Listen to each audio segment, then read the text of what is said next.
الصلاة والسلام سرمدا علی نبی قد اتانا بالہدا وعلی آلہ وصحبہ الکرام علی ممر الدہر والعوام اما بعد فاعوذ باللہ من الشیطان الرجیم بسم اللہ الرحمن الرحیم یسألونک عن الأہلہ قل ہی مواقیت للناس والحج ولیس البر بأن تأتوا البیوت من ظہورها ولکن البر من اتقى وأتوا البیوت من أبوابها واتقوا اللہ لعلکم تفلحون وقاتلوا فی سبیل اللہ الذین یقاتلونکم ولا تعتدوا ان اللہ لا يحب المعتدین صدق اللہ العظیم رب اشرح لی صدری ویسر لی امری واحلل عقدۃ من لسانی یفقہوا قولی اللہم ارنا الحق حقا وارزقنا اتباعہ وارنا الباطل باطلا وارزقنا اجتنابہ آمین یا رب العالمین۔ اللہ سبحانہ و تعالیٰ کی تائید و توفیق سے گزشتہ نشست میں سورہ بقرہ کی آیت نمبر 188 تک مطالعہ مکمل ہوا۔ اس سے آگے چاند کا مسئلہ بیان ہوتا ہے۔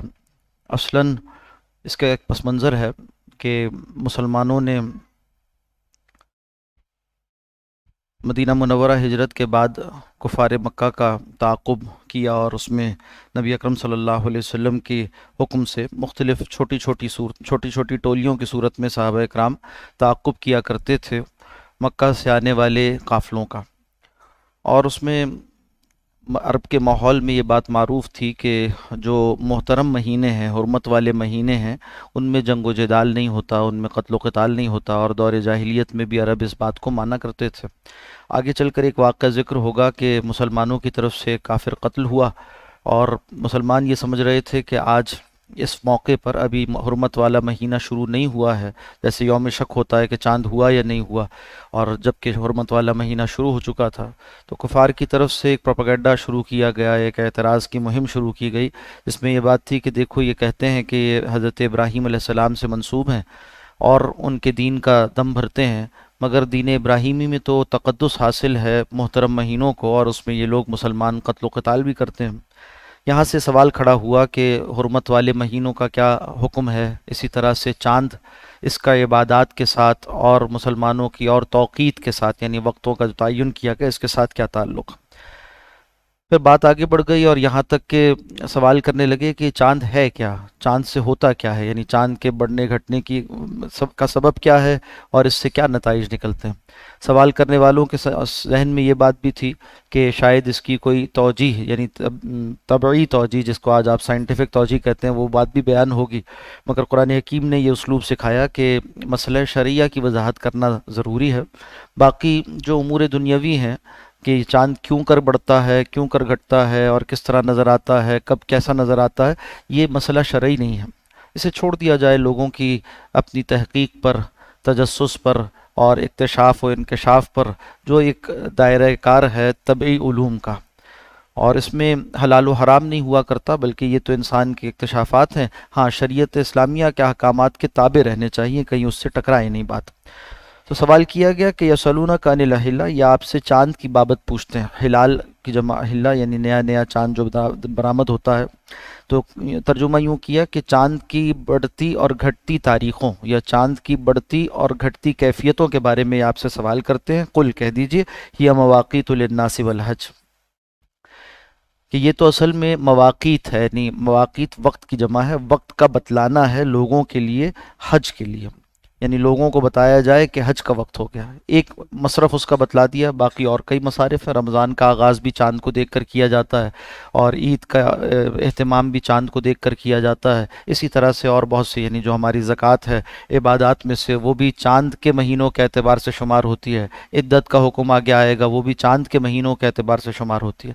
یہ چاند اور سورج دونوں اللہ کی مخلوق ہیں، اور ان سے بننے والی تقویم، چاہے وہ شمسی تقویم ہو جس کو آج آپ سولر کیلنڈر کہتے ہیں، چاہے وہ قمری تقویم ہو جس کو لونر کیلنڈر کہا جاتا ہے، یہ دونوں اللہ سبحانہ و تعالی کی طرف سے ہیں۔ ہاں، فرق اتنا ہے کہ اللہ نے ایک چیز کو جوڑ دیا ہماری ان عبادات کے ساتھ جو مہینے کے اعتبار سے چلتی ہیں، یعنی چاند، اور ایک چیز کو، یعنی سورج کو جوڑ دیا ان عبادات کے ساتھ جو ہماری یومیہ عبادات ہیں، جیسے نماز ہے، تو نماز کے اوقات معلوم ہوتے ہیں سورج کے طلوع اور غروب سے، یعنی اس کے بڑھنے اور اس کے ڈھلنے سے، اس کے طلوع ہونے اور اس کے ڈھلنے سے نماز کے اوقات معلوم ہوتے ہیں۔ فرمایا گیا کہ اقیم الصلاۃ لدلوک الشمس، نماز قائم کرو سورج کے ڈھلنے پر، یعنی ظہر کا وقت کیا ہے وہ بتلا دیا گیا۔ اسی طرح سے فجر کا وقت اس کا تذکرہ ہو چکا، پہلے گزر چکی بات روزے ہی کے ذیل میں۔ اسی طرح سورج کے ساتھ جوڑ دیا نمازوں کو کہ دن کے گھنٹے بتانے کا ذریعہ ہے۔ آپ کہہ سکتے ہیں کہ اس آسمان پر جس طرح سے آپ کوئی کمرہ بنائیں اور گھر بنائیں تو آپ دیوار پر کیلنڈر بھی لگاتے ہیں اور گھڑی بھی لگاتے ہیں۔ ایک کے ذریعے سے آپ دن بھر کے اوقات معلوم کرتے ہیں، دوسرے کے ذریعے سے کیلنڈر کے ذریعے سے آپ دنوں اور مہینوں اور ہفتوں کی تقسیم معلوم کرتے ہیں اور سالوں کی تقسیم معلوم کرتے ہیں۔ تو اللہ سبحانہ و تعالیٰ نے بھی اس کائنات کے آسمان پر، اس کی چھت پر، یہ دو نوعیتوں کے کیلنڈر آویزہ کر دیے۔ ایک ہے جو کہ روزانہ نمازوں کے اوقات بتانے کے لیے ہے، سورج کا طلوع و غروب، اور دوسرا ہے جو کہ چاند کے ذریعے سے تمہاری شہری عبادات یعنی مہینے میں اور سال میں آنے والی عبادات ان کو معلوم کر لیا جائے۔ تو بندہ مومن تو جس چیز کو دیکھتا ہے وہ اپنے دینی نقطہ نظر سے دیکھتا ہے، تو چاہیے کہ ہم چاند اور سورج کو دیکھیں تو اسی نقطہ نظر سے دیکھیں کہ اصلاً یہ ہماری عبادات کے لیے معاون بنا دیے گئے اللہ کی طرف سے۔ تو بتایا گیا یہاں پر بھی یہی اس کا نقطہ نظر واضح کیا گیا کہ یہ مواقیت یعنی اوقات کا مقرر کرنا ہے للناس، لوگوں کے واسطے، والحج اور حج کے موقع کے لیے۔ وَلَيْسَ الْبِرُّ بِأَن تَأْتُوا الْبُيُوتَ مِن ظُهُورِهَا، اور یہ کوئی نیکی نہیں ہے کہ تم گھروں کو آیا کرو ان کی پشت سے یعنی پیچھے کی طرف سے پھلانگ کر۔ ایک اور واقعہ ذکر ہو رہا برسبیل تذکرہ، چونکہ چاند کا تذکرہ آیا اور کل بھی اس بات کا ایک اشارہ کیا گیا تھا کہ جو چاند کا دیکھنا ہے، اور یہ محل نظر بھی رہا ہمارے ملک میں بھی اور عالمی سطح پر بھی دیکھیں تو مسلمانوں کے مابین یہ اختلافات، خاص طور پر مغربی ممالک میں بسنے والے مسلمان، ان کے ہاں یہ ایک موضوع نزاع بنا رہتا ہے۔ ہمارے ہاں بھی بعض گروہ ہیں جو بعض تو لا علمی کی وجہ سے اور بعض باقاعدہ شر اور فتنہ پھیلانے کے لیے ایسے کام کرتے ہیں کہ ان مواقعوں کو اختلاف کا موضوع بنا لیتے ہیں۔ تو ہم اپنے ہاں سے شروع کرتے ہیں پہلے کہ ہمارے ملک میں آپ کو نظر آئے گا کہ ایک گروہ ہے وہ اس بات کا داعی ہے کہ پوری دنیا میں مسلمانوں کی عید ایک ساتھ ہونی چاہیے، اور بدقسمتی سے وہ اپنی اس بے علمی والی اور لا علمی والی بات کو بعض دلائل سے مزین کرنے کی کوشش کرتے ہیں جو ہوتی نہیں ہے، اس لیے کہ علم، فقہ، فتویٰ اور یہ جو شرعی احکام ہیں ان سے ان کا ویسے کوئی تعلق نہیں، جذباتی قسم کے نوجوان ہوتے ہیں۔ تو وہ کرتے کیا ہیں کہ یہ تصور دینا چاہتے ہیں کہ اتحاد امت کا ذریعہ یہ ہے کہ پوری امت ایک دن عید منایا کرے، حالانکہ ایسا ہے نہیں۔ اگر ہماری تاریخ پر بھی نظر ڈالی جائے تو آپ کو نظر آئے گا کہ یہ تو ایسا مسئلہ ہے جس کو علاقوں پر چھوڑ دیا گیا تھا۔ جیسے آپ دیکھتے ہیں کہ ایسی ہی یہ اصرار ہوگا، جیسے یوں کہا جائے کہ پوری دنیا میں ایک ساتھ نمازوں کے اوقات طے ہو جائیں، ایک ساتھ اذان دی جائے، جب سعودی عرب میں فجر کی نماز کا وقت ہو تو پاکستان میں بھی ہو جائے، تو یہ تو فطرت سے جنگ کرنا ہے۔ وہاں پر صبح کے یعنی دن کا طلوع کچھ اور وقت ہوتا ہے، آپ کے ہاں کچھ اور وقت ہوتا ہے، تو آپ جہاں ہیں وہاں کے اعتبار سے آپ عبادات ادا کرتے ہیں، اور وہاں پر کوئی نہ کوئی سلطہ، کوئی نہ کوئی کہیے حکومتی باڈی ایسی ہوتی ہے جو ان چیزوں کو ریگولیٹ کرتی ہے، اور شریعت میں اس کا اعتبار ہے۔ پہلے بھی قاضیوں کے فیصلے سے چاند کا اعلان ہوا کرتا تھا، حدیث مبارکہ کی کتابوں میں اس بات کا تذکرہ ہے کہ دور صحابہ کے بارے میں کہ ایک صاحب دور سے آئے، انہوں نے آ کے تذکرہ کیا کہ ہمارے علاقے میں تو چاند دیکھ لیا گیا، تو وہاں کے اعتبار سے عید کی گئی۔ صحابہ اکرام نے اپنے اعتبار سے جب یہاں چاند دیکھا تو اس اعتبار سے عید کی تھی، اور اس کے برعکس بھی منقول ضرور ہے۔ میں یہ نہیں کہہ رہا کہ یہ رویت میں جو مطالعے کا فرق ہے یہ معتبر نہیں ہے، ہمارے متقدمین احناف کے ہاں مطالعے کا فرق جو ہے اس کو یوں کہا ہے کہ مشرق کی رویت مغرب کے لیے، مغرب کی رویت مشرق کے لیے معتبر ہو سکتی ہے، مگر جو شخص بھی فقہ اسلامی سے مس رکھتا ہے اور اس کی باقاعدہ اس نے تعلیم حاصل کی ہے تو یہ جانتا ہے کہ فقہ و فتوے میں تدریج پائی جاتی ہے، بعض چیزیں زمانے کے اعتبار سے تبدیل ہوتی ہیں، اور اس پر اس زمانے کے فقہا جب فتویٰ دے دیتے ہیں کسی مسئلے پر، کسی بات کو، کسی قول کو اختیار کر لیتے ہیں تو اس زمانے اور اس علاقے والوں کے لیے وہ اس وقت کا حکم ہوتا ہے۔ چنانچہ آج ہمارے علماء کا، ہمارے علاقے کے علماء کا اس پر اتفاق ہے کہ جو رویت ہلال کمیٹی بنائی گئی ہے اور حکومت کی طرف سے متعین کی جاتی ہے وہ اہل علم ہیں، علماء ہیں، اور جب وہ ایک رویت شرعیہ کی بنیاد پر، جو رویت بصریہ یعنی آنکھوں سے دیکھنا، کیلکولیٹ کر نہیں، اور کیلکولیشن کے ذریعے سے نہیں، اور حساب کتاب کے ذریعے سے نہیں، اور سائنٹیفک معلومات کے ذریعے سے نہیں، بلکہ آنکھوں سے دیکھنے کے یعنی شہادتیں، شرعی گواہیوں کے دستیاب ہونے کی بنیاد پر جب وہ یہ فیصلہ کر دیتے ہیں کہ رویت ہو گئی تو چاہیے کہ اس علاقے والوں کو ان کے جہاں جہاں ان کا حکم چلتا ہے، مراد کیا ہے کہ ایک قاضی کا علاقہ ہوتا ہے نا، جہاں جہاں اس کے حکم کی عملداری ہوتی ہے اس علاقے میں عید منا لی جائے۔ کوئی حرج نہیں کہ اس کے پڑوس میں دوسرا ملک ہے وہاں والے اپنے اعتبار سے منائیں، اس کے پڑوس میں دوسرا ملک ہے وہاں والے اپنے اعتبار سے منائیں۔ حدیث میں ذکر آتا ہے اس بات کا کہ الفطر ما افطر المومنون، عید کا دن تو وہ دن ہے جس دن کے اہل ایمان عید منا لیں.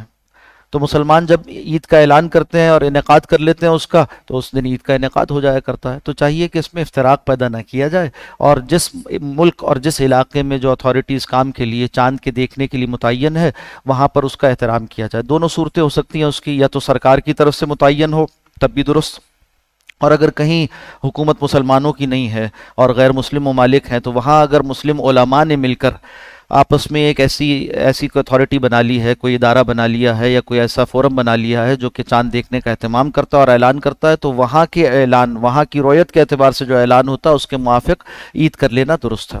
وہاں رہ کر یہ اصرار کرنا کہ جب سعودی عرب میں چاند ہوگا تو ہم بھی چاند کریں گے، اور فلاں جگہ کوئی کہتا ہے کہ ہم تو ہندوستان کے، اب آپ کو نظر آئے گا کہ ویسٹ میں رہنے والے وہ اس طرح کے اعتراضات اور اختلافات کر رہے ہوتے ہیں. ایک مسجد ہے وہ کہتے ہیں چونکہ یہ عربوں کی ہے تو جب مکہ میں چاند ہوگا تو ہم تب کریں گے عید، اور دوسری جو ہے وہ ان کو دیسی کہتے ہیں وہاں مسلمانوں کو جو ہندوستان پاکستان سے آئے ہوئے ہیں، تو یہ لوگ جب ہندوستان پاکستان میں چاند ہوگا تو تب کریں گے، تو کوئی بات نہیں. وہاں کے لیے الحمدللہ اب ان علاقوں میں بھی مغربی ممالک میں بھی مسلمانوں کے ایسی فقہی کاؤنسلز قائم ہیں، ایسے لوگ موجود ہیں، ایسے فقہاء علماء موجود ہیں جو چاند دیکھنے کا اہتمام کرتے ہیں. ان کو چاہیے اپنے لوگوں کے لیے اعلان کیا کریں. یہ بھی درست نہیں ہے کہ وہاں کے رہنے والوں کا اعلان جو ہے وہ یہاں والوں کے لیے بائنڈنگ ہو جائے اور ان پر اصرار کیا جائے کہ آپ بھی اس کے موافق جو ہے وہ عید منایا کریں. یہ درست نہیں ہے. تو اپنے اپنے علاقوں کے اعتبار سے جس طرح سے آپ نماز کے اوقات کے لیے اپنے علاقے کے اوقات کے پابند ہوتے ہیں، اسی طرح سے بقیہ ان مواقعوں پر رویت، چاند کی رویت، ان کے لیے بھی آپ کے اپنے علاقے میں جو اہتمام کیا گیا ہوتا ہے اس کا پابند ہونا کفایت کرتا ہے. باقی الگ الگ مواقعوں پر عید کا منایا جانا یہ امت مسلمہ کے لیے کوئی عار کی بات نہیں ہے، اور یہ کوئی افتراق کا ذریعہ نہیں ہے. یہ کوئی انتشار والی بات ہے ہی نہیں کہ ایک دن عید منائیں گے تو امت ایک ہو جائے گی. اتحاد امت اس کا نام نہیں ہے. اتحاد امت تو چند اصولوں پر مبنی ہے. ان اصولوں پر، ان نظریات پر اتفاق سے، ان عقائد پر اتفاق سے امت ایک ہوا کرتی ہے. فرمایا وَلَيْسَ الْبِرُّ بِأَن تَأْتُوا الْبُيُوتَ مِن ظُهُورِهَا، اور یہ کوئی نیکی نہیں کہ تم اپنے گھروں میں پیچھے کی جانب سے آیا کرو. عربوں کے ایک توہم تھا، وہم پالا ہوا تھا انہوں نے کہ جب ایک شخص احرام باندھ کر گھر سے نکل جائے تو اس کے لیے اب جائز نہیں ہے، اگر کسی کام کی وجہ سے واپس گھر آنا پڑے، جائز نہیں ہے کہ دروازے سے داخل ہو. پھر کیا کرتے تھے؟ گھر کے پیچھے کی جانب سے دیوار پھلانگ کر داخل ہوتے تھے. تو بتایا یہ تو تمہارا ایسی بیہودہ خیال ہے، اس کی کوئی حقیقت شریعت میں نہیں ہے. واتقوا اللہ، اللہ کا تقوی اختیار کرو، لعلکم تفلحون. ولیکن البر من اتقی، تقوی تو اس کا ہے، نیکی تو اس کی ہے جو اللہ کی پرہیزگاری اختیار کرے. واتوا البیوت من ابوابہا، گھروں کو آیا کرو ان کے دروازوں سے. واتقوا اللہ، اور اللہ کا تقوی اختیار کرو، لعلکم تفلحون، تاکہ تم فلاح پا جاؤ. واتوا البیوت من ابوابہا، یہ ایک فقرہ اپنی ذات میں علیحدہ بھی بڑی اہمیت کا حامل ہے. یعنی کاموں کو کرنے کا ایک طریقہ، ڈھنگ اور سلیقہ اور ایک رسم ہے اس کی متعین، اس کو چاہیے کہ اس کے موافق اختیار کرے. جو کام عقلاء کے نزدیک، عقل مندوں کے نزدیک، اور عقل وہ معتبر ہے جو شریعت کے سانچے میں ڈھلی ہوئی ہو، یعنی آپ کے جو معتبر فقہاء علماء ہیں ان کے نزدیک جو کام کرنے کا طریقہ متعین ہے، چاہیے اس کام کو اس طرح کیا جائے. وَأْتُوا الْبُيُوتَ مِنْ أَبْوَابِهَا وَاتَّقُوا اللَّهَ لَعَلَّكُمْ تُفْلِحُونَ وَقَاتِلُوا فِي سَبِيلِ اللَّهِ الَّذِينَ يُقَاتِلُونَكُمْ، اور لڑو، قتال کرو ان لوگوں سے جو تم سے لڑتے ہیں اللہ کے راستے میں. یعنی اللہ کے راستے میں تم قتال کرو. جو کوئی، اور قتال کا مقصد کیا ہوتا ہے؟ کفر کی شان و شوکت کا توڑنا. قتال کا مقصد یہ نہیں کہ سارے کافروں کو قتل کر دیا جائے. قتال کا مقصد یہ ہے کہ کفر کی شان و شوکت کو توڑ دیا جائے، اور اس کے نتیجے میں کافروں کے لیے بھی موقع فراہم ہو جائے کہ وہ دین حق پر غور کر سکیں، اور چاہیں تو ایمان لائیں، اور اگر ایمان نہیں لاتے تو کم از کم جزیہ دے کر مسلمانوں کے تابع ہو کر رہنے والے ہو جائیں. اس طرح سے مسلمان وہ عدل کا نظام، وہ عدل کی کہیے اقدار جو اسلام کے اندر پائی جاتی ہیں، اس کے ذریعے سے نوع انسانی کو روشناس کراتے ہیں. مسلمانوں کے دین کی حفاظت کا اور عباد و بلاد، مسلمانوں کے علاقوں کی حفاظت کا ذریعہ بن جایا کرتا. فقہاء نے لکھا ہے کہ کوئی ایک مسلمان بھی اگر کافروں کی قید میں ہو اور مسلمانوں کی سرزمین، جس سرزمین پر مسلمانوں کا قبضہ رہا ہو، اس میں سے ایک انچ زمین بھی اگر کافروں کے تسلط میں چلے جائے تو پھر مسلمانوں پر قتال فرض ہو جاتا ہے. ہاں، یہ علیحدہ بات ہے کہ درجہ بدرجہ ہوتا ہے. بعض وہ ہیں جو حکمران ہیں اور اسی طرح سے ذو سلطہ ہیں، ذو منع ہیں، قوت والے ہیں، ان کے اوپر فرض عین ہوتا ہے، اور بقیہ افراد کے اوپر درجہ بدرجہ فرض کفایہ ہو جایا کرتا ہے. تو فرمایا کہ ان سے لڑو اللہ کے راستے میں جو تم سے لڑتے ہیں. اور یہ آیات جب نازل ہوئی تھی تو تناظر یہ تھا کہ مسلمان عمرہ قضا کرنے کے لیے جا رہے تھے، اور خیال یہ تھا کہ ہم جا تو رہے ہیں حرم میں، اور حرم میں قتال نہیں ہوتا، مگر اگر وہاں کافروں نے بدعہدی کی اور دوران عمرہ اور حرم کے اندر بھی ہم سے وہ لڑنے کو آمادہ ہو گئے تو ہم تو بے موت مارے جائیں گے، اور ہم اسلحہ بھی نہیں لے جا رہے، ہتھیار بھی نہیں لے جا رہے، جیسا کہ عرب میں قاعدہ تھا کہ عمرے اور حج کو جو جاتا تھا وہ مسلح ہو کر نہیں جاتا تھا۔ اس موقع پر یہ آیات نازل ہوئیں کہ دیکھو حرم میں، حدود حرم میں قتال کرنا تو بری بات ہے، مگر ابتدا تمہاری طرف سے نہ ہو، ان کی طرف سے ہو جائے تو جواباً تم قتال کر سکتے ہو، ولا تعتدوا، اور دیکھو حد سے آگے نہ بڑھنا۔ یہ فقرہ اس حکم کے ساتھ بھی جڑا ہوا ہے، اور ویسے بھی حکم جہاد و قتال کا یہ حصہ ہے کہ اسلام نے ہر جنگ کو، شریعت کی اصطلاح میں جہاد نہیں کہا جاتا، اسلام میں جہاد اس کو کہتے ہیں، اس قتال کو کہتے ہیں جو شریعت کے اصولوں کے موافق ہو، جس میں اعتداء سے یعنی حد سے آگے بڑھنا، زیادتی کرنا، ظلم کرنا، اس کی ممانعت ہے۔ اور وہ ظلم کیا ہے؟ یہاں تک بھی بتایا گیا کہ غیر مسلموں کی عبادت گاہوں کو نقصان نہ پہنچایا جائے، یہاں تک بھی بتایا گیا کہ جو آمادہ جنگ نہ ہو ان کے ساتھ دست درازی نہ کی جائے، عورتوں بچوں کو امان دی جائے، جو مذہبی لوگ ہوتے ہیں ان کے پیشوا ہیں ان کو بھی امان دے دی جائے، اسی طرح فصلوں کو نقصان نہ پہنچایا جائے، جانوروں کو نقصان نہ پہنچایا جائے، یعنی عمومی قتل و غارت گری اور فتنہ و فساد، اس کا نام جنگ نہیں ہے، جہاد نہیں ہے۔ جہاد نام ہے شریعت کے اصولوں کے موافق رفع ظلم کے لیے یا کسر شوکت کفر کو توڑنے کے لیے، یعنی کفر کی شوکت کو توڑنے کے لیے جو جنگ کی جاتی ہے، اللہ کے کلمے کو سربلند کرنے کے لیے جو جنگ کی جاتی ہے۔ ولا تعتدوا، حد سے آگے نہ بڑھنا، ان اللہ لا يحب المعتدین، بے شک اللہ زیادتی کرنے والوں کو پسند نہیں کرتا۔ وقتلوہم، ان کافروں کو قتل کرو، حیث ثقفتموہم، جہاں کہیں تم انہیں پاؤ، واخرجوہم، اور انہیں نکال باہر کرو، من حیث اخرجوکم، جہاں سے انہوں نے تمہیں نکال دیا، والفتنۃ اشد من القتل، اور فتنہ زیادہ بڑی چیز ہے قتل کی نسبت۔ خیال ہوتا ہے کہ کسی کو مار دینا تو اچھی بات نہیں ہے، چاہے کافر ہی ہو، بتایا کہ فتنہ اس سے بڑی چیز ہے۔ اصل میں یہاں ایک وہ شخص جو کہ فساد کر رہا ہے اسے قتل کیا جاتا ہے جہاد میں، اور اگر یہ زندہ رہتا ہے اور اس کا مارنا ناگزیر ہو جاتا ہے تب اسے مارا جاتا ہے، ورنہ اسے چھوڑ دیا جائے تو یہ نو انسانی کے لیے فساد کا اور فتنے کا ذریعہ بنے گا۔ فتنہ کس کیفیت کو کہتے ہیں؟ فتنہ ایسی کیفیت کو کہتے ہیں جس میں اللہ کی بندگی مشکل ہو جائے، جس میں اللہ کی بندگی کے راستوں میں رکاوٹ کھڑی ہو جائے، اور کفر کی شان و شوکت اس راستے کی بڑی رکاوٹ ہے۔ فرمایا ولا تقاتلوہم، اور ان سے قتال نہ کرو، یعنی ابتدائی قتال نہ کرو، عند المسجد الحرام، مسجد حرام کے پاس، یعنی جو حدود حرم ہے اس کے اندر۔ آپ جانتے ہیں کہ حدود حرم میں جنگ بھی منع ہے، یہاں تک کہ پودوں کو نقصان پہنچانا، یعنی کسی سرسبز پودے کو توڑ دینا یہ بھی جائز نہیں، حدود حرم میں کسی جانور کو قید رکھنا یہ بھی جائز نہیں، اور پرندوں کو اور دیگر جو وہاں گھومنے پھرنے والے جانور ہوتے ہیں جیسے بلی ہے اس کو بھی نقصان پہنچانا جائز نہیں۔ تو فرمایا کہ یہاں پر حدود حرم میں قتال کی ابتدا نہ کرو، حتی یقاتلوکم فی، یہاں تک کہ وہی تم سے قتال کی ابتدا کر دیں وہاں پر۔ فَإِن قَاتَلُوكُمْ، اگر وہ تم سے حدود حرم میں لڑ پڑیں، فَاقْتُلُوهُمْ، تو تم بھی ان سے جم کر لڑو، كَذَلِكَ جَزَاءُ الْكَافِرِينَ، اسی طرح سے کافروں کی غلط حرکت کی جزا دی جاتی ہے، بدلہ دیا جاتا ہے یا ان کو سزا دی جاتی ہے۔ فَإِنِ انْتَهُوا، پس جب وہ باز آ جائیں، فَإِنَّ اللَّهَ غَفُورٌ رَحِيمٌ، بے شک اللہ بہت زیادہ بخشنے والا، نہایت رحم کرنے والا ہے۔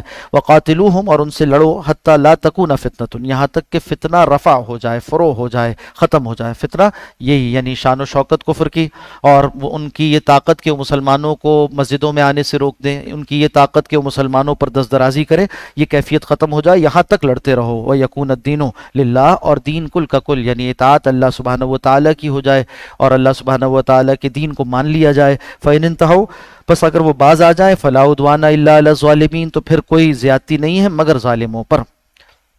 الشہر الحرام بالشہر الحرام، اور دیکھو یہ جو حرمت والے مہینے ہیں ان کا بھی بدل ہوا کرتا ہے۔ والحرمات قصاص، اور حرمتیں جتنی بھی محترم چیزیں ہیں ان کا بھی بدلہ لیا جاتا ہے۔ بتایا جا رہا ہے کہ دیکھو اگر وہ احترام کریں حرمت والے مہینے کا تو تمہاری طرف سے بھی احترام بنتا ہے، اسی طرح سے اگر وہ احترام نہ کریں تو پھر تمہاری طرف سے بدلہ بنتا ہے۔ ایسا نہیں ہے، اسلام نے تمہیں یہ طریقہ نہیں سکھایا کہ ہاتھ پر ہاتھ دھر کر بیٹھ جاؤ اور سامنے والا تمہیں مارتا رہے اور تم مرتے رہو۔ یہ طریقہ، یہ بزدلی اور اس طرح سے بے حمیتی اسلام نے تلقین نہیں کی۔ اسلام تو غیرت والا دین ہے، بتاتا ہے کہ حرمتوں کا احترام ہم کرتے ہیں مگر جب سامنے والوں کی طرف سے بھی حرمت کا احترام کیا جائے، جب وہ ہماری حرمتوں کا، ہمارے نزدیک محترم ہستیوں کا، محترم مقامات کا، محترم مہینوں کا اور محترم تصورات کا احترام نہ کریں تو پھر ہم بدلہ لے رہے ہوتے ہیں۔ والحرمات قصاص، اور سب محترم چیزوں کا بھی بدلہ لیا جاتا ہے۔ فمن اعتدى، یہ ایک تفسیر ہے، اس کے علاوہ بھی مفسرین نے ان آیات کا اور طرح سے بھی ترجمہ کیا ہے۔ فمن اعتدى علیکم فاعتدوا علیہ بمثل ما اعتدى علیکم، پھر یہ ایک اصول دے دیا گیا، اور اس اصول میں جس طرح کیا گیا تھا کہ سورہ بقرہ میں جا بجا طرح طرح سے اصول واقع ہوتے ہیں، اور اس میں زندگی کے بہت سے اہم اصول واضح ہوئے ہیں۔ ایک اصول یہ بھی ہے، فمن اعتدى علیکم، دیکھو جو کوئی تم پر زیادتی کرے فاعتدوا علیہ، تو تم اس سے بدلہ لے سکتے ہو بمثل ما اعتدى علیکم، اتنا ہی جتنا اس نے تمہیں نقصان پہنچایا تھا۔ اور یہ آیت جو ہے اس میں بلاغت کا بھی ایک خاص پہلو پایا جاتا ہے۔ عربی زبان ویسے ہی فصیح و بلیغ زبان ہے۔ رسول اللہ صلی اللہ علیہ وسلم اپنے بارے میں فرماتے ہیں کہ انا افصح العرب، میں عرب کا سب سے فصیح آدمی ہوں، اور قرآن حکیم جو ہے فصیح ترین زبان میں نازل ہونے والی کتاب ہے۔ تو بلاغت میں ایک صنعت ہے، اس کو کہتے ہیں مشاکلہ، یعنی صورتاً الفاظ ملتے جلتے ہوں مگر معنی الگ ہوں۔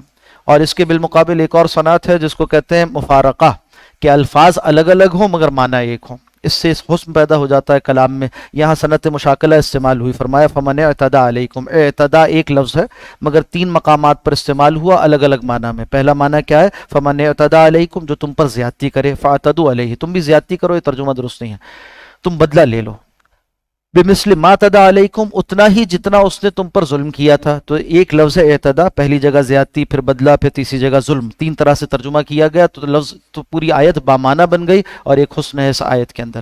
اس کے بالمقابل جو آپ کہیے کہ مشاکلہ کے بالمقابل مفارقہ کی مثال ہے، قرآن حکیم میں ایک اور جگہ واقع ہوتی ہے، فرمایا کہ وَتَرَاهُمْ يَنْظُرُونَ إِلَيْكَ وَهُمْ لَا يُبْصِرُونَ، ایک بات ہے کہ وہ دیکھ رہے ہیں، وَتَرَاهُمْ، آپ انہیں دیکھتے ہیں، يَنْظُرُونَ إِلَيْكَ، کہ وہ آپ کی طرف دیکھ رہے ہیں، وَهُمْ لَا يُبْصِرُونَ، مگر وہ دیکھ نہیں رہے۔ یعنی رسول اللہ صلی اللہ علیہ وسلم سے کہا جا رہا ہے کہ آپ سمجھتے ہیں کہ کفار آپ کو دیکھ رہے ہیں، حالانکہ وہ دیکھ نہیں رہے، جبکہ وہ دیکھ رہے ہیں۔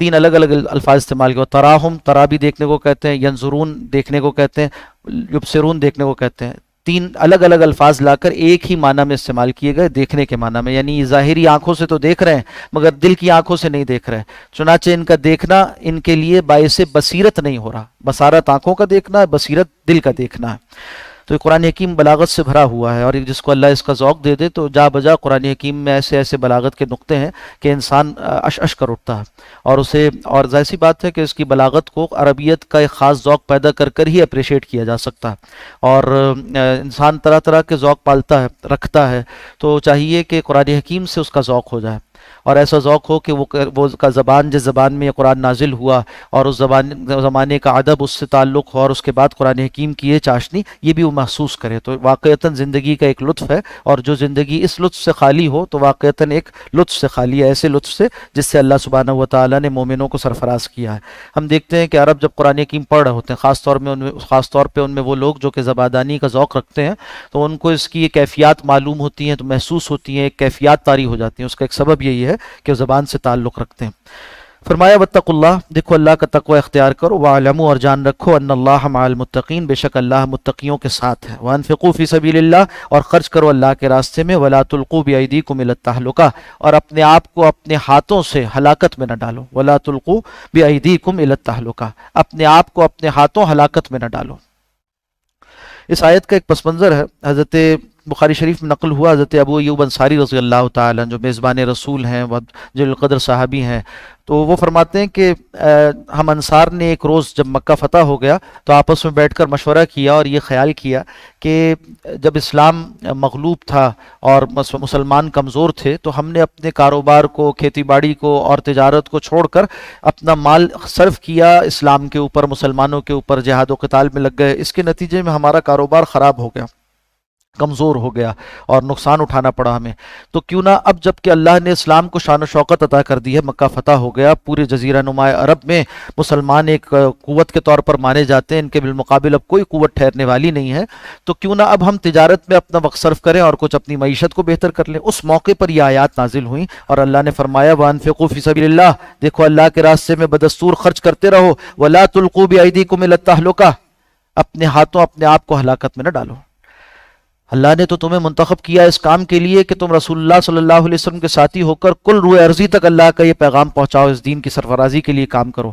تم اس اعلیٰ موقع کو چھوڑ کر تجارت کی طرف لگتے ہو اور کھیتی باڑی کی طرف لگتے ہو، تو یہ اپنے آپ کو اپنے ہاتھوں ہلاکت میں ڈالنا ہے۔ باقی آیت کے الفاظ عام ہیں، ہر وہ کام جو انسان کو ہلاکت میں ڈالنے والا ہو اس سے منع کیا گیا شریعت میں، ہر وہ کام جس سے انسان کو نقصان پہنچتا ہو، اس کی طبیعت کو، اس کے کہیے کہ اس کی مختلف جو حیثیتیں اسلام نے مانی ہیں، جن چیزوں کی تحفظ اسلام میں پیش نظر ہے، ان چیزوں کی حفاظت کرنا یہ بھی مطلوب ہے شرعی۔ بدقسمتی سے ہمارے زمانے میں بعض لوگوں نے جو مغرب کے ساتھ خاص سازگاری رکھتے ہیں اور مسلمانوں کے جہاد و قتال سے انہیں ایک وحشت سی ہوتی ہے، انہوں نے اس آیت سے استدلال کر یہ ثابت کرنے کی کوشش کی کہ جو فدائی حملے ہوتے ہیں اللہ کے راستے میں، جو لوگ اپنے آپ کو قربان کر دیتے ہیں، یہ ناجائز ہے، اور اس آیت سے استدلال کرنا چاہا کہ وَلَا تُلْقُوا بِأَيْدِيكُمْ إِلَى التَّهْلُكَةِ، پوری کتابیں لکھی، اور پھر اس کے بعد مغرب کی مختلف ایمبیسیوں میں جا کر اس کی تقریب رونمائی کرتے رہے اور خوب داد و داش وصول کرتے رہے۔ مگر آپ دیکھیے کس طرح سے اللہ رسوا کرتا ہے ایسے لوگوں کو، کہ اللہ سبحانہ و تعالیٰ نے ہمارے جیتے جی ہماری ہی آنکھوں کے سامنے کلمہ اسلام کو فتح نصیب فرمائی، ہمارے پڑوس میں کس قدر شاندار انداز میں اللہ سبحانہ و تعالیٰ نے سچے مجاہدین کو فتح نصیب فرمائی، اور پوری دنیا سے کفر کی طاقتیں جمع ہو کر ان کے خلاف حملہ آور ہوئی تھی، ان کو ذلیل و خوار کیا، رسوا کیا، اور ان کو وہاں سے دفع کر دیا، وہاں سے ان کو برباد ہو کر نکلنا پڑا۔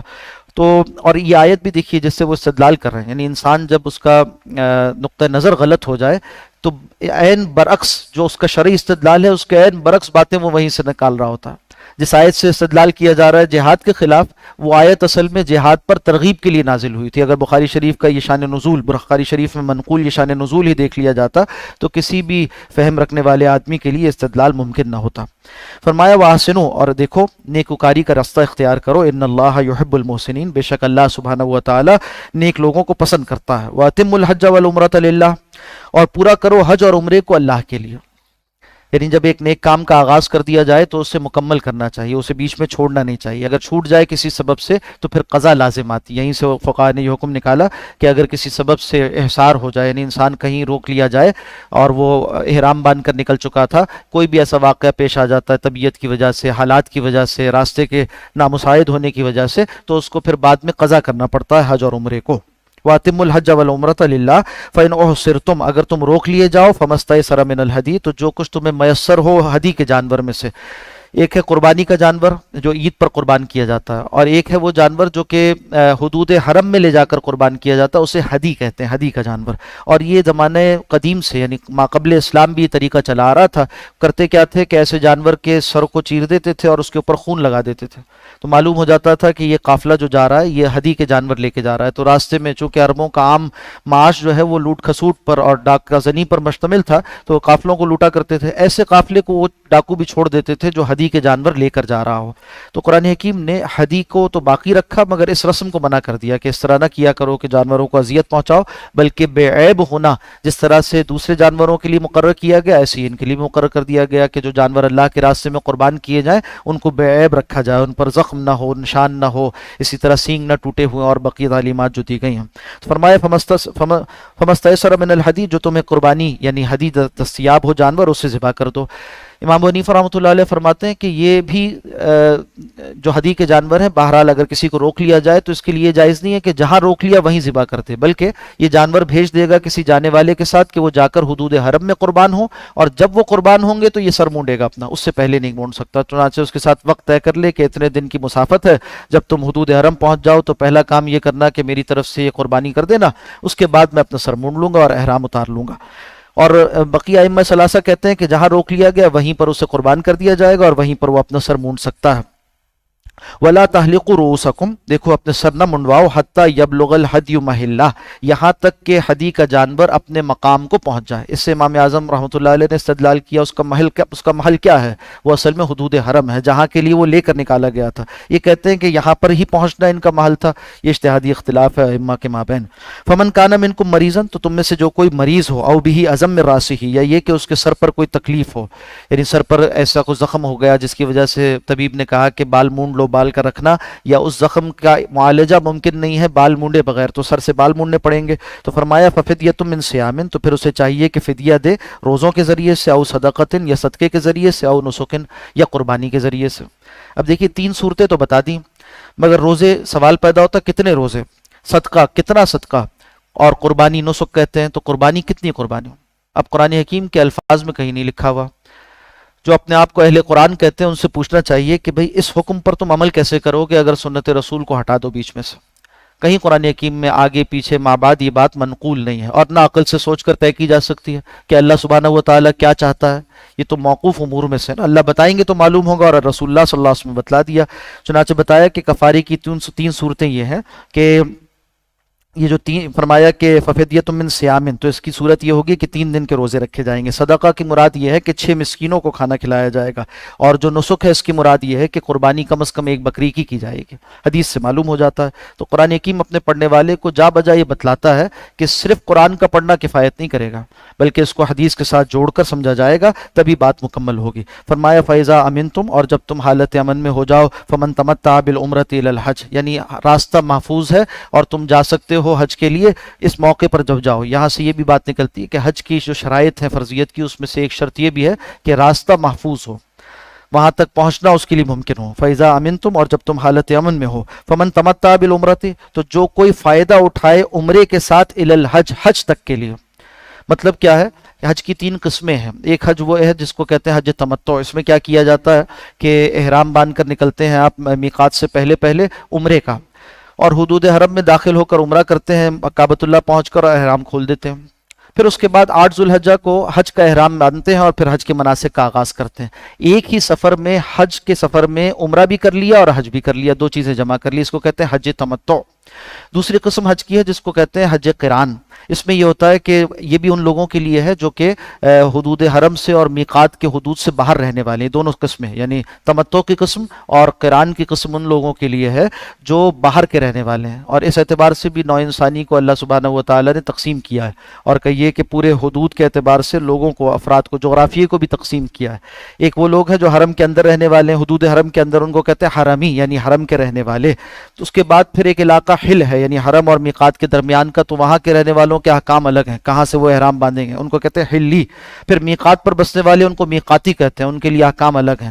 اور میقات جتنے بھی متعین کیے آپ صلی اللہ علیہ وسلم نے کہ فلاں علاقے سے آنے والے کا میقات یہ ہے، فلاں سے آنے والے کا یہ ہے، فلاں سے آنے جیسے مدینہ منورہ سے آ رہے ہوتے ہیں تو ذوالحلیفہ سے احرام باندھتے ہیں، تو وہ ایک میقات متعین کیا گیا. اسی طرح ہر طرف سے 5 میقات متعین کر دیے گئے. ان مواقیت سے باہر جو لوگ رہنے والے ہیں ان کو کہتے ہیں آفاقی. امام حنیفہ رحمۃ اللہ علیہ فرماتے ہیں کہ یہ جو 2 قسمیں ہیں، یعنی حج تمتع اور حج قران جس کا بھی ذکر کرتا ہوں، یہ دونوں ان لوگوں کے لیے جائز ہیں جو آفاقی ہیں، باہر سے آنے والے ہیں. اور جو لوگ اندر کے رہنے والے ہیں ان کے لیے ایک ہی صورت ہے جس کو حج افراد کہتے ہیں، یعنی ایک سفر میں ایک ہی کام ہوگا. عمرے کا سفر ہے تو عمرہ ہوگا اور ایک احرام سے ہوگا، اور پھر دوسرا یہ کہ حج کا احرام باندھا ہے تو صرف حج ہوگا. حج افراد کیا ہے کہ ایک احرام میں ایک کام. حج قران کیا ہے کہ ایک احرام میں 2 کام. حج تمتع کیا ہے کہ ایک سفر میں 2 احراموں کے ساتھ 2 کام.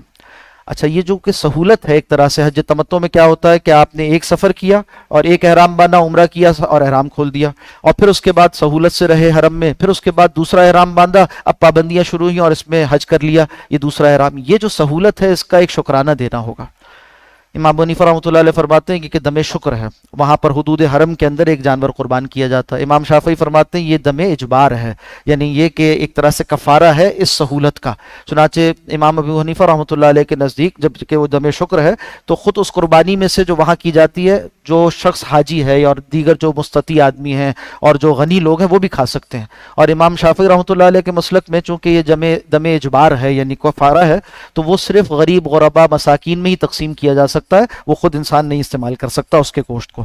تو یہ جو فدیہ یعنی یہ جو دم کی صورت ہے یہ تمتع میں بھی ہے اور قران میں بھی ہے. قران میں کیا ہوتا ہے کہ عمرے کا احرام باندھا آپ نے اور گئے حدود حرم میں، اب احرام ہی سے رہے، عمرہ کر لیا، احرام نہیں کھولا، اسی احرام کی کیفیت میں باقی رہے یہاں تک کہ حج کا وقت آ گیا، اسی احرام کے ساتھ آپ نے حج کو بھی ادا کیا، تو اس میں مشقت بڑھ جایا کرتی ہے.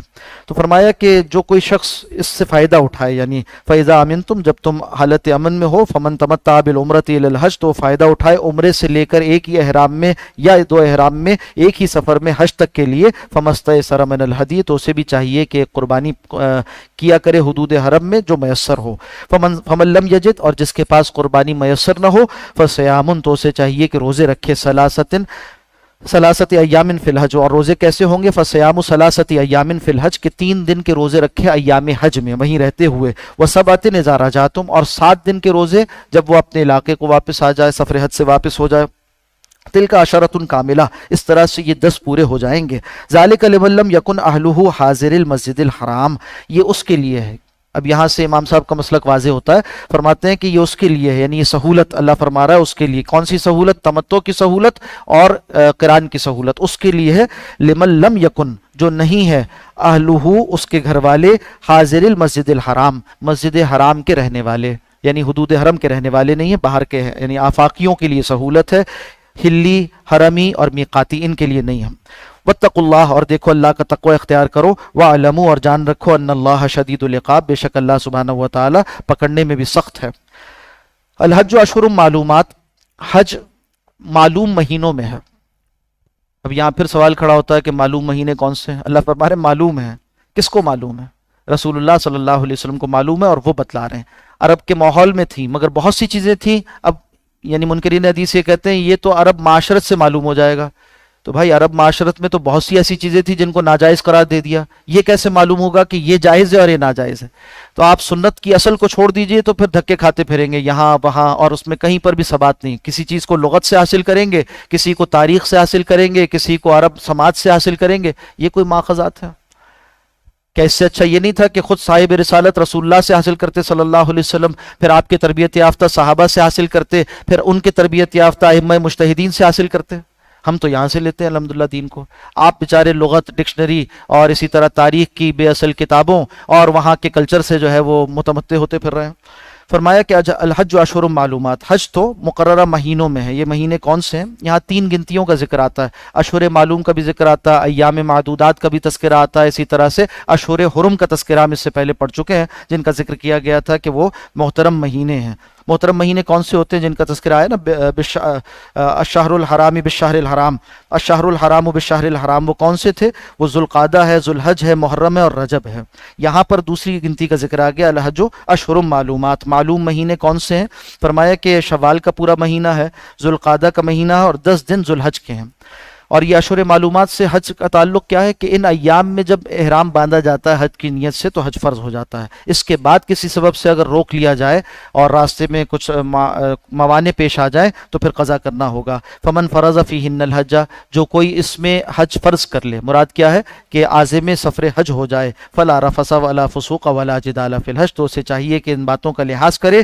کیا فلا رفث، کوئی شہوانی بات نہ کرے. رفث میں تعلق زن و شو بھی شامل ہے، اور جو ہے اس سے پہلے اس کے مقدمات بھی شامل ہے. یہاں تک کہ فقہاء نے لکھا میاں بیوی کے لیے حالت احرام میں جنسی بات چیت کرنا وہ بھی جائز نہیں ہے. فلا رفث ولا فسوق، اور کوئی نافرمانی کا کام نہ کرے، اس سے بچے، ہر فسق سے بچے. ولا جدال فی الحج، اور جھگڑے سے بھی بچے سفر حج میں. چونکہ مشقت والا سفر ہوتا ہے، بہت سے صبر والے بھی وہاں صبر ہار جاتے ہیں. پھر مزید یہ کہ ایک کام ہے سے بہت سے لوگوں نے مل کر ایک ہی وقت میں کرنا ہے. جو ازدحام ہے نا، ایک ساتھ کثرت کے ساتھ لوگوں کا کہیں ہونا، اس کی وجہ سے بہت سے مسائل کھڑے ہوتے ہیں. تو اس موقع پر اپنے صبر کو تھامنا اور صبر کے دامن کو تھامے رکھنا اور متحمل رہنا، جھگڑے پر نہ آمادہ ہونا، آوازوں کا بلند نہ کرنا اور گالم گلوچ سے بچنا اور ماحول کو سازگار رکھنا عبادت کے لیے، یہ ایسی مشکل بات ہے جس کے لیے ترغیب کروائی جا رہی ہے کہ اس ترغیب کے ساتھ لوگ جائیں اور اس نیت اور ارادے کے ساتھ جائیں تو انشاءاللہ یہ سفر آسان ہو جائے گا. وما تفعلوا من خیر، اللہ فرماتے ہیں جو بھی تم خیر کے کام کرتے ہو یعلمہ اللہ، اللہ اسے خوب جانتا ہے. وتزودوا، اور دیکھو زاد راہ لے لیا کرو، سامان سفر لے کر جایا کرو. یمن سے آنے والوں کا عام طور پر یہ مزاج تھا کہ وہ سامان سفر رکھنے کو خلاف تقوی سمجھتے تھے. کہتے تھے کہ ہم اللہ کے لیے جا رہے ہیں اور اس سفر میں کیوں زیادہ راہ لے کر جائیں، سامان کیوں لے کر جائیں، پیسے کیوں لے کر جائیں. اور پھر اچھے خاصے مالدار لوگ بھی وہاں جا کر بھیک مانگا کرتے تھے. تو کہا کہ یہ کوئی طریقہ صحیح نہیں ہے اور یہ تمہاری غلط فہمی ہے. دین کے سفر پر بھی جاؤ تب بھی چاہیے کہ اپنا سامان سفر، اپنی ضروریات اپنے ساتھ لے کر جاؤ. وتزودوا، اور دیکھو زاد راہ لے لیا کرو. فإن خیر الزاد التقوی، ہاں البتہ سب سے بہترین زاد راہ تو تقوی ہے. ایسا نہ ہو کہ جیب میں پیسے تو موجود ہیں مگر تقوی کی پونجی تمہارے پاس نہیں، اور اس سفر میں جس سفر میں طاعت کے لیے جا رہے ہو، اللہ کو راضی کرنے کے لیے جا رہے ہو، تقوی سے تہی دامن رہو، ایسا نہ ہو. اور ساتھ ساتھ کہیے کہ قرآن حکیم کا اسلوب ہے، جہاں کبھی مال کی اہمیت کو واضح کرتا ہے نا تو ساتھ ساتھ اس پر ترجیح قائم کر دیتا ہے تقوی اور آخرت کی اور علم کی. بار بار ہم دیکھیں گے یہاں پر بھی ایسے ہی ہوا کہ ایک ضرورت کے لیے تلقین کی گئی کہ وہ تزودو سامان راہ رکھ لیا کرو، مگر ساتھ ساتھ بتا دیا کہ دنیا پرستی میں نہ پڑ جانا، اصل چیز تو آخرت ہے۔ فإن خیر الزاد التقوی، کہ بہترین زاد راہ، کہ بے شک بہترین زاد راہ تو تقوی ہے۔ واتقونی یا اولی الالباب، اور اے عقل والوں تمہیں چاہیے کہ میرا تقوی اختیار کیے رکھو۔ لیس علیکم جناح، تم پر کوئی گناہ نہیں، ان تبتغوا فضلا من ربکم، کہ تم اپنے رب کا فضل تلاش کرو، اور اس سے مراد تجارت ہے۔ بعض لوگ سفر حج پر اپنے علاقے کی سوغات لے جاتے تھے، اور وہاں درمیان میں جو وقت دستیاب ہوتا تو ایک میلہ لگا کرتا تھا اور منڈی لگا کرتی تھی، اس میں سامان بیچتے تھے، فروخت کر دیتے تھے، اس سے انہیں نفع ہو جاتا تھا، تو ساتھ ساتھ حج بھی ہو گیا اور کچھ تجارت بھی ہو گئی۔ تو فرمایا اس میں کوئی حرج نہیں ہے، لیس علیکم جناح، اس میں کوئی گناہ نہیں، ان تبتغوا فضلا من ربکم، کہ تم اپنے رب کا فضل تلاش کرو، یعنی نفع حاصل کرو، تجارت کرو۔ فاذا افضتم من عرفات، اور جب تم لوٹو عرفات سے، فاذکروا اللہ عند المشعر الحرام، تو چاہیے کہ اللہ سبحانہ و تعالی کا ذکر کرو مشعر حرام کے پاس۔ عرفات اس کو مرکزیت حاصل ہے حج کے سفر میں، اور حدیث میں آیا کہ الحج و عرفہ، حج تو نام ہی عرفات کے قیام کا ہے، تو اس کو مرکزیت حاصل ہے۔ اچھا، اب چونکہ یہ عرفات کا میدان حدود حرم سے باہر واقع ہوا ہے، تو طریقہ یہ تھا مشرکین عرب کا پرانے زمانے سے، حج تو پہلے بھی وہ کیا کرتے تھے، کہ جو حرم کے متولی خاندان تھے وہ کہتے تھے کہ ہم وہاں تک نہیں جائیں گے، ہم بس یہیں رکیں گے، اس لیے کہ ہم متولی ہیں حرم کے، تو ہمیں ایک خاص پریویلیج حاصل ہے، ایک اختصاص حاصل ہے، اور یہ ایک امتیاز حاصل ہے کہ ہم حدود حرم میں ہی رہتے ہیں، اس سے باہر نہیں جاتے۔ تو یہاں یہ کہہ دیا گیا کہ نہیں، تمہیں جانا چاہیے، آگے بھی ذکر آ رہا ہے، کہا کہ تمہیں بھی جانا چاہیے جہاں تک لوگ جاتے ہیں، اور حج کے مناسک تمہارے لیے بھی اسی طرح سے۔ ایک اور طریقہ جو تمہیں سکھایا، معلوم ہوا عبادت نام ہے اس طریقے کا جو سیکھ کر کی جائے، آپ صلی اللہ علیہ وسلم طریقہ سکھایا، اس کے موافق اسے انجام دیا جائے۔ آخری حج کے موقع پر آپ صلی اللہ علیہ وسلم نے مناسک حج ادا فرمائے اہتمام کے ساتھ اونٹنی پر سوار ہو کر، تاکہ ہر کوئی دیکھ لے کس طرح سے کس موقع پر کیا کام کیا جاتا، اور آپ اعلان فرماتے جاتے تھے خذوا انی مناسککم، مجھ سے اپنے حج کے طریقے سیکھتے جاؤ، اور ساتھ یہ بھی فرمایا کہ مجھے اندیشہ ہے اس بات کا کہ شاید آئندہ اس مقام پر تم سے میری ملاقات نہ ہو، انی مقبوض، مجھے اللہ سبحانہ و تعالیٰ اپنے پاس بلا لیں گے۔ تو حج کا طریقہ اہتمام کے ساتھ آپ نے سکھایا۔ کما ہداکم، جیسے تمہیں ہدایت دی گئی، وَإِن كُنتُم مِّن قَبْلِهِ لَمِنَ الضَّالِّينَ، اور تحقیق اس سے پہلے تو تم گمراہ تھے، گمراہی میں پڑے ہوئے تھے۔ ثُمَّ أَفِيضُوا مِنْ حَيْثُ أَفَاضَ النَّاسُ، تمہیں بھی چاہیے، اہل قریش کو کہا جا رہا ہے، قریش کو کہا جا رہا ہے ثم افیضوا، پھر وہاں سے لوٹو تم، من حیث افاض الناس، جہاں سے سب لوگ لوٹتے ہیں، یعنی مزدلفہ تک جاتے ہیں، پھر واپس عرفات جاتے ہیں، مزدلفہ سے واپس ہو کر لوٹتے ہیں۔ واستغفر اللہ، اور چاہیے کہ اللہ سے مغفرت مانگو، ان اللہ غفور الرحیم، بے شک اللہ بہت بخشنے والا نہایت رحم کرنے والا ہے۔ فیضا قضیتم مناسککم، اور جب تم پورے کر چکو اپنے مناسک حج، فاذکروا اللہ، پھر اللہ کا ذکر کرو، کذکرکم آباءکم، جیسے تم اپنے آباء و اجداد کا ذکر کرتے تھے۔ اور یہ وہاں پر طریقہ تھا کہ آ کر پھر مینا میں وہ لگایا کرتے تھے ایک میلہ، بڑا زبردست میلہ ہوتا، شاعر اس میں شاعری کیا کرتے تھے، اور ہر کوئی اپنا کرتب دکھاتا تھا، اور جو متولی قسم کے لوگ تھے، خاندان بڑے وہاں کے، وہ اپنے آباء و اجداد کے قصے سناتے تھے، ہر شاعر اپنے قبیلے کا واقعہ سناتا تھا کہ ہمارے آباء و اجداد اتنے شجاع تھے، بہادر تھے، اور ایسے جنگجو تھے، اور ایسے جواں مرد تھے، اور اس طرح سے۔